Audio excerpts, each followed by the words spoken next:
കേട്ടിട്ടും അവിടെ പോയി ദാക്ഷിണ്യമില്ലാതെ ഇവൻ കുലങ്കുത്തിയാണ് എന്ന് വിളിച്ചു പറഞ്ഞവന്റെ പേരാണ് പിണറായി വിജയൻ എന്ന് പറയുന്നത്. അയാളില്ലെന്ന് വിചാരിക്കുന്നുണ്ടോ? ടിപിയുടെ കേസും അങ്ങനെ തന്നെയാണ് പോകുന്നത്. ഈ കൊലപാതകം മറ്റൊരു കാര്യമുണ്ട്. കുഞ്ഞനന്ദൻ മരിച്ചു.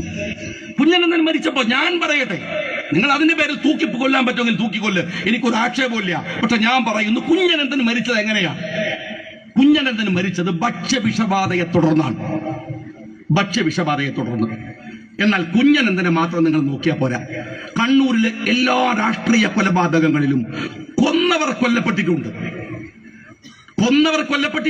നിങ്ങൾക്കറിയാലോ, ഫസലിനെ കൊന്ന 3 പേർ മൃഗീയമായി കൊല്ലപ്പെട്ടതാണ്. എന്ന് വെച്ചാൽ കുറച്ചാളുകളെ കൊല്ലാൻ വിടും, അവര് കൊന്നു കഴിഞ്ഞ് വരും. കുറച്ചു കഴിഞ്ഞ് ഇവരിൽ നിന്നും രഹസ്യം ചോർന്നേക്കുമോ എന്ന ഭയം വരുമ്പോൾ കൊന്നവരെ കൊല്ലും.